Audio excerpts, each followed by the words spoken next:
औक्ष म्हणजे मोठी लढाई, मोठी लढाई. अन हत्याराचं फुलावानी घाव बिघाई, घाव बिघाई. जो वळखी तसे औक्ष म्हणजे मोठी लढाई आणि हत्याराचं फुलावानी घाव बिघाई. गळ्यामध्ये पडल त्याच्या माळी जयाची, गळ्यामध्ये पडल त्याच्या माळी जयाची.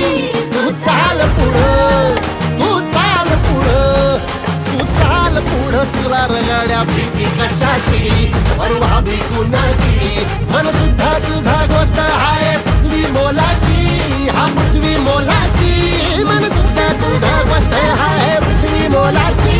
तू चाल पुढं, तुला रगड्या भीती कशाची, परवा भी कुणाची.